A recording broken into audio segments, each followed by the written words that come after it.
Hello and welcome to the Cyber Show. My name's Pip Blake. I'm the Managing Director of Disruptive Cyber Group. And today I'm joined by Etay from Cato Networks. Etay, thank you very much for joining us. Do you want to give a quick introduction to yourself and your organization? Sure. Thank you very much for having me. So my name is Etay Maor. I'm the Chief Security Strategist at Cato Networks. I run the threat intelligence. Cato Networks is a company that has been around for 9 years now. We provide SASE, which is Secure Access Service Edge. Essentially, it's the convergence of networking and security into one cloud platform. Awesome, thank you. And I know we sort of vaguely touched on in our discussion before this, sort of a lot of the threat intelligence research that you've been doing. Should we just talk a little bit about that? Sure. We just recently kind of revamped our security report and released new versions of it. And in this report, it's really interesting. We look into threat intelligence, both on what we see on organizations' networks, but also what do we see the criminals in the dark web talking about, whether they buying, selling, discussing. There's a lot of activity there. Okay. And that report, sorry, does it come out, do you bring it out a report every year? What's the sort of format of that report? It comes out quarterly. Wow, okay. Yeah. So then that, in terms of what's in that report now, there's that activity that you're talking about, which is coming from various channels, deep dark web. What are the sort of trends that you're seeing at the moment? So interesting enough, the criminals are talking almost about the same things that I've been talking about for years now. It's always phishing and malware and ransomware, but they keep getting better and better at it. And also they keep making the solutions, so to speak, that they create more evasive to security products. So there's a lot of discussions about, okay, we've reached this point in our breach. How do we protect ourselves from detection of these pesky security researchers? What tools can we use to create better malware, better attacks? So obviously within every organization typically has a product roadmap. Do the cyber criminals also have a sort of product roadmap for themselves that they utilize or that they try to follow and try to hit new standards to be able to evade cybersecurity professionals? Yeah, and that's exactly the point, the evasion, right? So it's a cat and mouse or chess game, however you want to phrase it, between us and them. And every time that we develop new products to stop them or new capabilities, they'll come out with new capabilities to evade that or to make it less visible, even if not fully invisible. Some of the latest talks are actually around the usage of AI. Can we, the criminals, use AI in order to evade detection, and what is it really good for? Because some of the experiences by the criminals haven't been that good, to be honest. Let it be noted to the audience, again, I wasn't the first to mention AI, but we have to talk about it. Obviously there's a lot, and I think every product that organizations see it, that is being presented at conferences and things like that. AI it's certainly the buzzword. So, from the other perspective, everything that can be used for, can be good, could be used for good, could be used for bad as well, right? That's sort of the rhetoric that we've been seeing. So how are, from what you're seeing, the cyber criminals starting to use AI, and building in that sophistication to their evasion techniques? So the criminals saw all the hype and they went right into it, right? If you think about it, historically, cyber criminals have been early adapters of a lot of technologies. Anonymity online, the dark web, they were pretty much the first ones. Bitcoin and crypto coins, it started really getting a boom from the dark web. So they started using it, and to be honest, they weren't impressed. They did not fall for the hype that they see and hear in the media. And a lot of it has to do with the shortcomings of, as far as they see it, of AI when it comes to having it create stuff that's bad or all kinds of hallucinations that really interfere with their work. So they started, and now they're kind of like scaling. I wouldn't say scaling back, but they understand we can use AI for very specific tools. It's not an autonomous, end game kind of tool. We can use it to write a specific email in a specific language that we couldn't do in the past, or a very short snippet of code, but we can't have it write a ransomware for me and think that it'll write 20 pages of code that are just going to be production ready right there and then.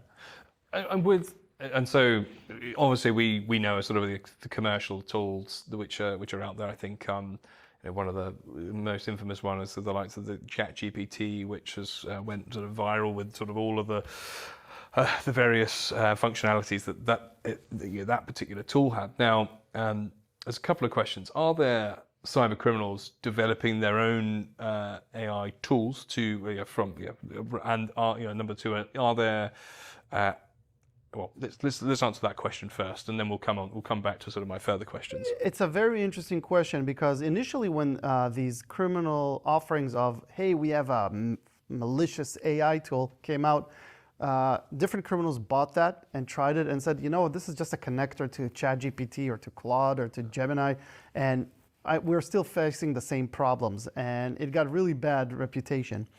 Now what we're actually seeing, it's part of our first report that were released a couple of months ago. There are actually some very serious groups who are looking to developing their own AI solution. Now, I don't believe they're developing from scratch. What they're probably doing is they're taking private GPT instances. OpenAI offers GPTs, so a private instance, and they're gonna model it or use capabilities and techniques to make it their own. How do we know that? In private Telegram channels, this specific group that has already hacked US and India governments and European companies said that they're recruiting people with knowledge in data science and machine learning. So in this closed Telegram group, they're like, we're going to create something called XGPT. It's our GPT. We need these type of people. And is there a responsibility on the organizations that have developed the AI tools and that are being leveraged by these organizations? Is there a responsibility on them to monitor that sort of activity, or can they monitor that activity, and what can be done to stop it? It really is a question of do we want to move forward fast and offer all kinds of things for good, knowing that bad things may come with it, or do we keep it very closed? Kind of reminds me of the Android Apple kind of, apps approach. The organizations still have a way to secure these systems and make sure that they're not used in an improper way. But as much as you open it up, when you start offering externally, then there'll be jailbreaking techniques and there'll be ways for the attackers to abuse the system that you put out there for good use, right? Because we see these private GPTs, for example, being used for very cool things, and you can download them or not download, but interact with them and get really interesting results. And unfortunately, the attackers, as they usually do, take something good and they just point it elsewhere. Yeah. Now it's being used for bad. And what, as an organization, so you guys come out with this intelligence, with this report, so to showcase to your customers, the sort of threats that they're going to be facing. What is it you're sort of providing to your customers to be able to sort of mitigate the risks which you're finding or that you find in your report? Yeah, so I think the number one thing, and I'm a security guy, but I'm going to give it to the networking guy. It starts from visibility. First of all, you have to know what even is going on your network. Because if you don't have complete visibility to everything, the criminals are going to find those holes, and that's how they're going to evade your detection. So it starts with visibility. After that, it's contextualization. So we've seen something happen. Which user did it come from? Which network? What is the action? What's happening here? So contextualizing it. Now, I say it as if it's nothing, you just tell them all this information, but we have to keep in mind today the world is very fragmented, right? You have different point solutions that look at different things and don't share and correlate information. Yeah. When you have a converged system that takes networking and security and can see everything, contextualization is an inherent part of it. Third level is actually having a policy. Okay, so I saw this, I understand it, what do I do about it? And again, it sounds trivial, but there are a lot of policies for a lot of different products today. And you walk into a security operations center and you see people sitting in front of like 6 screens, and it's awesome maybe for a photo shoot, but that person is not having a great day trying to correlate information from multiple sources. And the last and fourth element is enforcement. Okay, so I saw it, I understand it, I have a policy, now I want to enforce it, whether you are a home user, whether you are a cloud application, whether you are a branch, whatever it is. So it is this ability to see everything and analyze and then take action upon it. And so does that make your sort of ideal client, so to speak? The organizations you're working with, are they MSSPs? Who's putting this into action to protect against these threats? So let me answer that in a reverse way, because I come from the criminal perspective, right? Okay. We're fighting an asymmetric war, right? The same criminals that are targeting the top 5 banks in the UK are the same ones in many cases that would target the small mom and pop shops. And the small organizations, the brick and mortar and so on, they don't have the same capabilities and the same budget to protect themselves. So we're providing this capability, what we call a Fortune 500 security capability, to everyone. That's actually even where we started. We started from the small and medium businesses and are growing up into the bigger ones, because at the end of the day, everybody is going to be a target of these different individuals and different sophisticated groups. Yeah, and with that, sort of obviously it sounds like you've got a very broad spectrum of clients, from small. We constantly talk about sort of, usually with the conversation that we have is around the larger enterprises have the budgets, they have the ability to have the visibility, but you're coming from that that small or medium-sized organization mindset. What is it a different sort of, is the information coming across that that those organizations can be threatened by? Is it sort of different for large organizations? Is it what's the are there similar sort of threats, but they come across in a different manner? If how into different, is it a different threat group ultimately for different clients? It really depends, because, and especially since ransomware was introduced, because if you think about it historically, who were the targets? The ones who had money, because the criminals wanted to make money, right? So it was banks and credit unions and insurance companies afterwards. But once data becomes your most valuable asset and it can be ransomed, everybody's a target. Yeah. And the attackers will target large organizations and smaller ones. Now, true, you will have very sophisticated threat actors, sometimes even nation-backed state actors, that will target the very large organizations with very unique tools and very customized malware, 0 days, all the latest and greatest. But if we want to be honest, over 90% of the attacks that we see use very common techniques, still use phishing, still use social engineering, still use very common stuff that works. Yeah. Which means we're doing something wrong if this is working. If organizations are still breaching the same ways, it means there's a quote that I really like from Pirates of the Caribbean. The problem is not the problem is your attitude about the problem. Yeah. We need to change the attitude. And I would just like to say one more thing. It's also different industries, right? So we have financials, automotive, hospitality, healthcare, you name it, and everybody is facing these types of threats. So it's from small to big, so it's horizontally and vertically when we look at it. So if those sort of phishing attacks are still working, the less sophisticated attacks, I know obviously, maybe it's that point of entry, and then regardless of how sophisticated the tools end up being at the as things get executed, but how do we change that culture? We do talk a lot, culture comes up a lot, and it's sometimes it's driven by regulation, which you can argue it's just a compliance checkbox then. But how do we change that culture? It probably is a combination of multiple things. It is. I'm not a regulations guy. I do think about it as a checkbox, but that is part of it. Educating the end user is part of it, and we've been doing that for years as well. I think we should focus a lot also about, if somebody clicked on a link, the problem is maybe not the end user. Why did our systems or the process that we have in place not stop them from receiving the email and then from being able to click on it and then from that machine actually going to that website?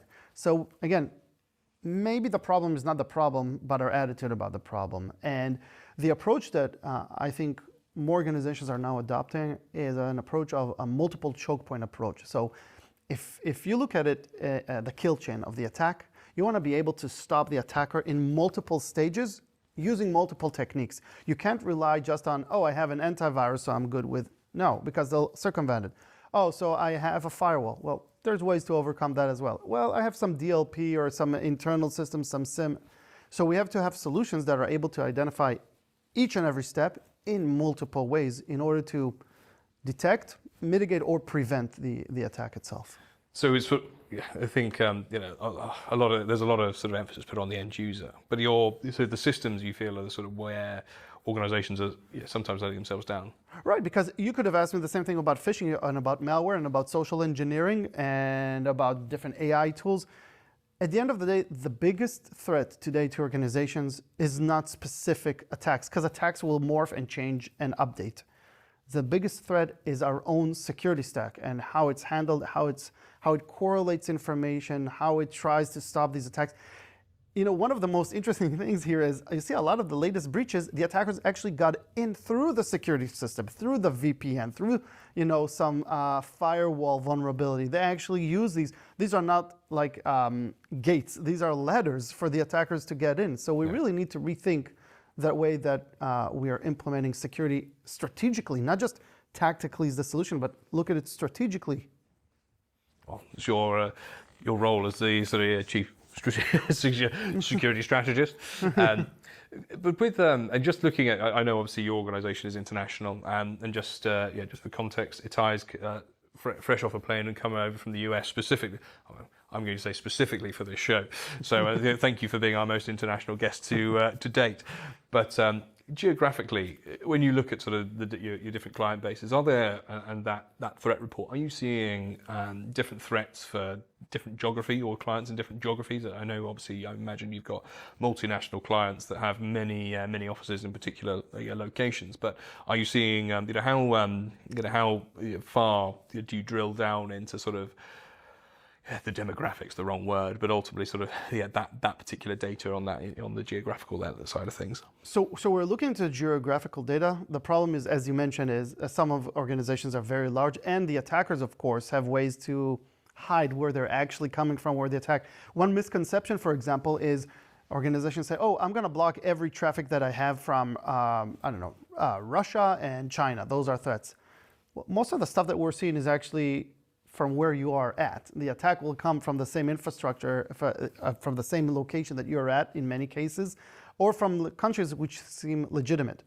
But if we're talking about trends, I wouldn't go geographical, but I would go industry-wise. Okay. And then you'll see all kinds of interesting points of interest, both in the type of technologies that different industries have adopted, and also the type of attacks and exploitation attempts by threat actors against specific industries. Okay. And my kind of approach is, okay, I want to show our clients and actually everybody else, let's take a look at it strategically, what's happening around the world, right? What's happening to everybody. Then look at it operational-wise, what's happening to your industry, and then tactical-wise, what's happening to you. Yeah. So you get these kind of 3 layers of threat intelligence, of understanding of what's happening globally, because there are trends that you want to know about. Some of it are not even cyber related. Some of it are geopolitical things that you need to keep in the back of your head. If a country is fighting with a different country, maybe a nation state actors would start popping in.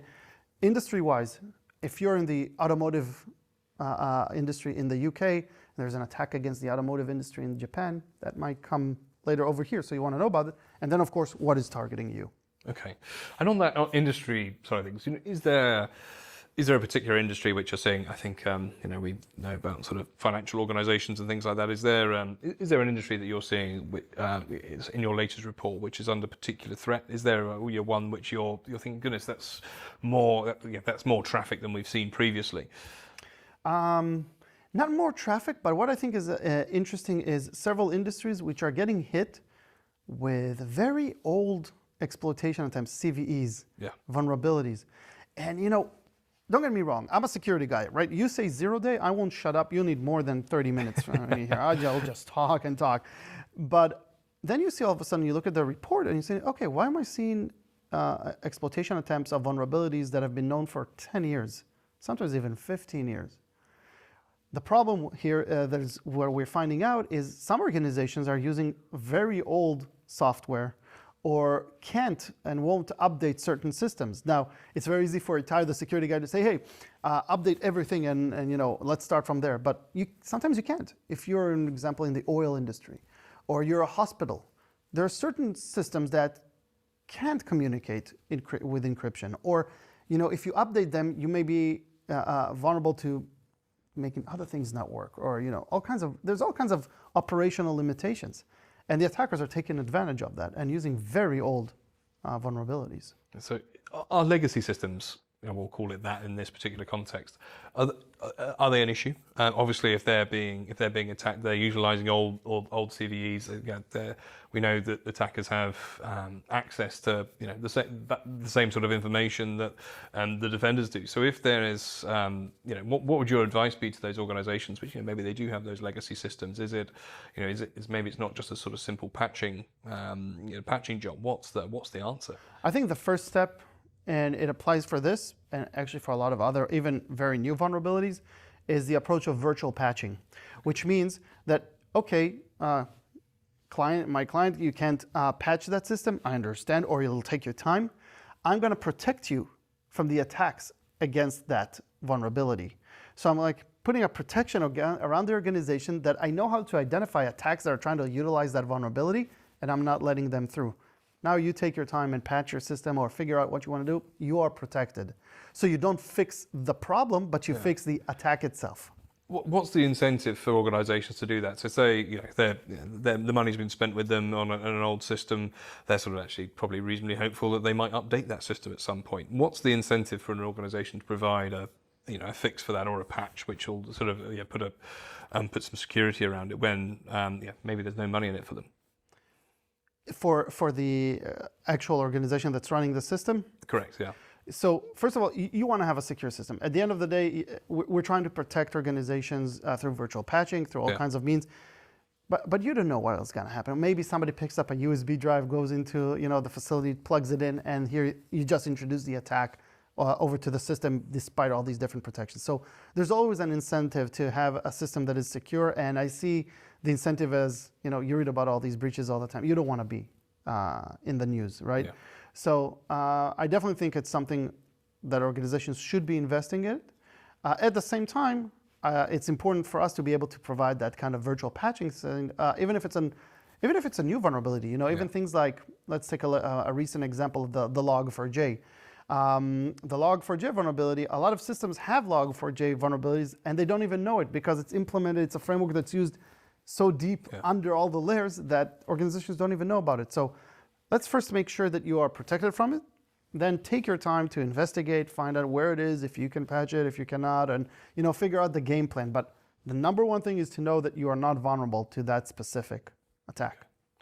So with that, maybe I've covered it from a slightly wrong direction in terms of the patching side of things, but I think what I was trying to say was about the organisation, maybe, or the vendor of that particular who not fixing the CVE, but or not providing a particular patch for the CVE. So if the organisation's able to do that, then absolutely, obviously that's fantastic.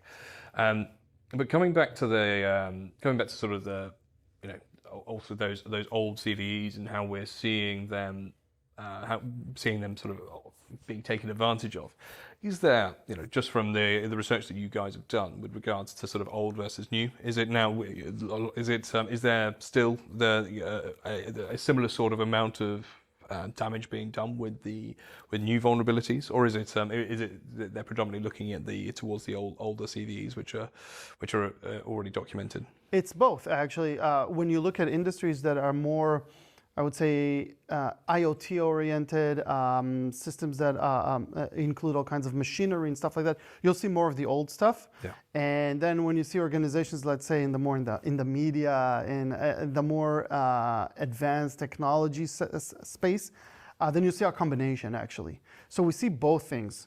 And I think what is important here for organizations to do is not just look at, okay, how many vulnerabilities do you protect me from, but rather, which vulnerabilities are protecting me from? Because just having, if you're a security vendor and you say, I have, I don't know, let's throw a number, 5,000 vulnerabilities in my database, okay, but which ones? The important ones or the not important ones? So, because at the end of the day, there's limited time and budget for organizations.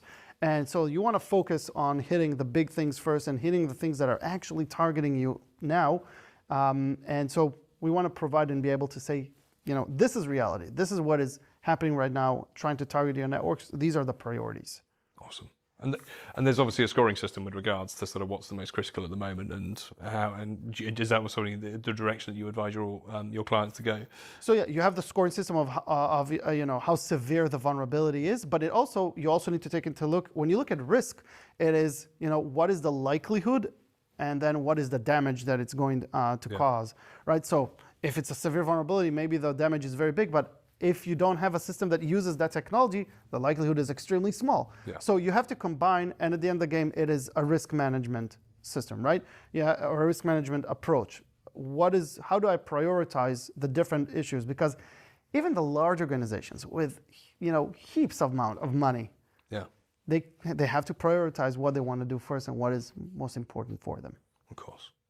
Fascinating. Okay. And with obviously the title of this particular, the overarching sort of theme of this particular show, Etay, is the sort of future of cyber resilience. And I know obviously you guys have, with the amount of threat intelligence that you have in your report, I imagine you've got a reasonably good idea of the direction that could probably go. So what does it look like from an industry perspective, and also from from a company or personal perspective? So from an industry perspective, like I said, I don't see any new technique coming out that we haven't seen before. They're just making the ones that they have a lot better and more evasive. And while they're not applying AI as much, and here I said it again, as much as maybe the media would like to think that they do, they are working on it. So it's something we definitely need to keep an eye out to, because this is something we've seen over the years, right? The lowering of the bar of how hard is it to start being a cyber criminal. When I started research as a kid, you needed to know, electronics and programming, and then we started having BBSs. I don't know if BBSs were big here, bulletin board systems. I remember the modems and the sound.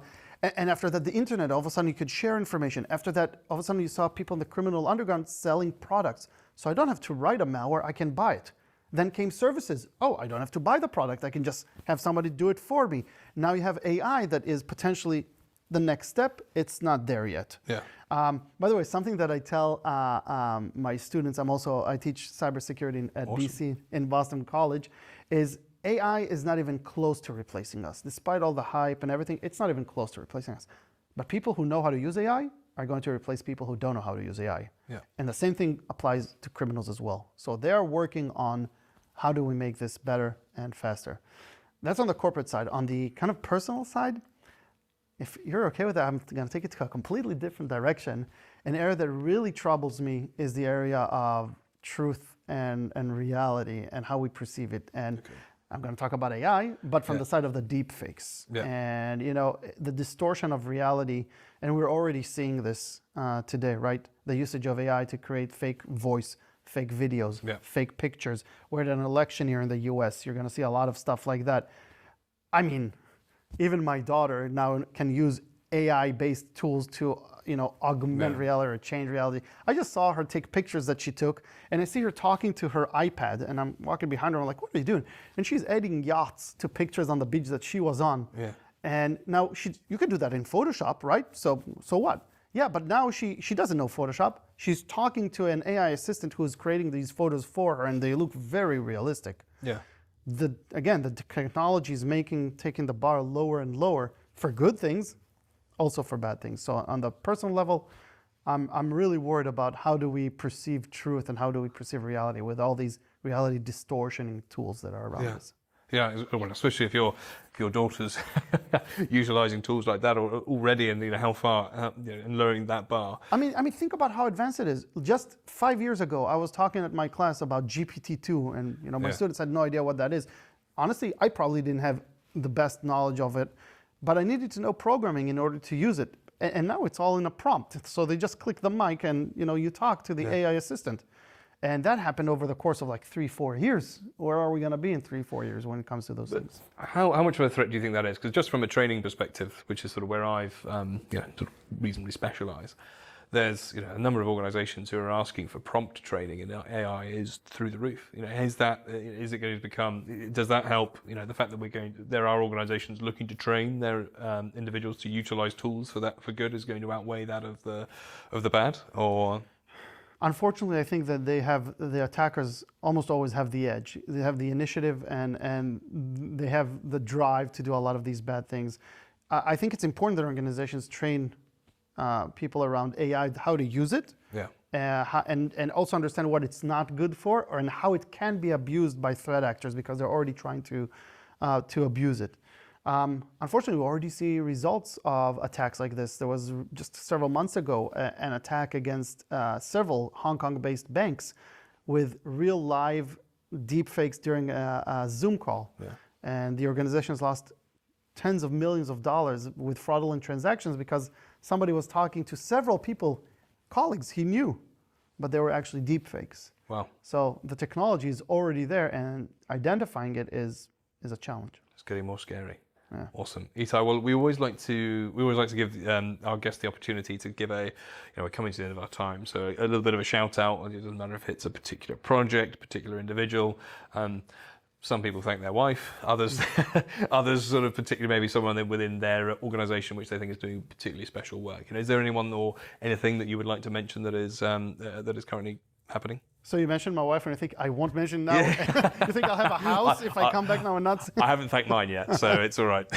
So of course I'd like to thank my family for giving me the opportunity to travel and do everything that I love. I'm lucky enough to do what I love and love what I do, and the family is very supportive of it. That's definitely the base of everything. I would like also to give a shout out to my researcher, one of my researchers, Vitaly, who is super smart, works on these reports, takes this data and knows how to look for the little things that, sometimes I would probably overlook or not see. And these threat reports, I highly encourage people to go on our website and take a look. You can download them for free, look at the data, look at the trends, look at what criminals are saying.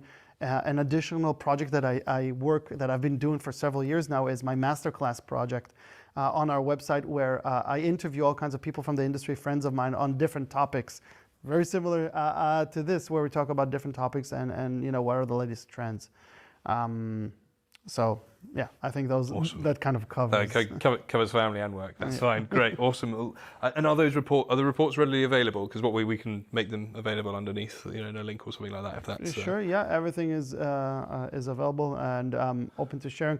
Unfortunately, the criminals share a lot of information. They don't have a problem, talking. We should take down these borders as well. And here's what we know, and so you can protect yourself. Well, I know sharing and collaboration is something that we're striving towards. But Etay, thank you so much for coming on the show. Thank you for travelling all this way.